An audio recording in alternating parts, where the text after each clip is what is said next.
জুনাইত আজি দ্বিতীয় দিনাও TMPK আৰু আন জনজাতি সংগঠনৰ উদ্যোগত 6 জনগোষ্ঠীৰ জনজাতিকৰণৰ বিৰুদ্ধে জ্বৰ সমদল কাৰ্যসূচী অব্যাহত।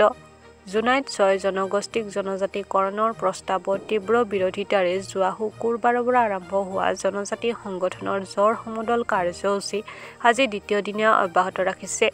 TMPK নেতৃত্বত আন জনজাতীয় সংগঠনসকলে আৰম্ভ কৰা প্ৰতিবাদী জ্বৰ সমদল শনিবাৰে সন্ধিয়া 6 বজাত দ্বিতীয় দিনাও জুনাইৰ গাঁৱে গাঁৱে অব্যাহত ৰাখিছে কাৰ্যসূচী।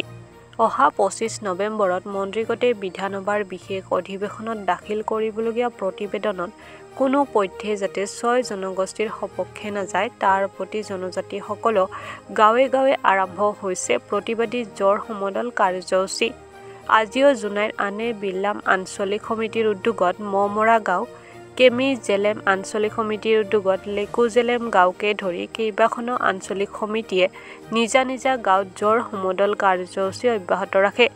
প্ৰতিবাদকাৰীসকলে চৰকাৰে 6 জনগোষ্ঠীক জনজাতিকৰণ কৰাৰ সিদ্ধান্ত বিবেচনা কৰিবলৈ আহ্বান জনোৱাৰ লগতে চৰকাৰৰ বিৰুদ্ধে তীব্ৰ গণতান্ত্ৰিক আন্দোলন গঢ়ি তোলাৰ হুংকাৰ প্ৰদান কৰে।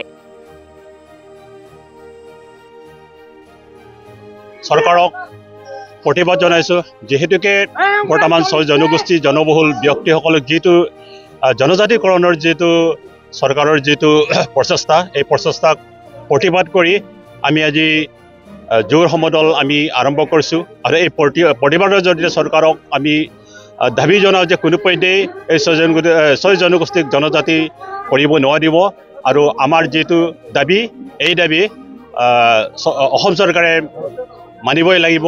যদি আগন্তুক অধিৱেশনত যদি 6 জনগোষ্ঠী জনজাতিকৰণৰ প্ৰস্তাৱ যদি গ্ৰহণ কৰে তেনেহ'লে আমাৰ যিটো 14টা জনগোষ্ঠী, এই 14টা জনগোষ্ঠীক পৰৱৰ্তী সময়ত আমি চৰকাৰৰ বিৰুদ্ধে আমি জংগী আন্দোলন আৰম্ভ কৰিম।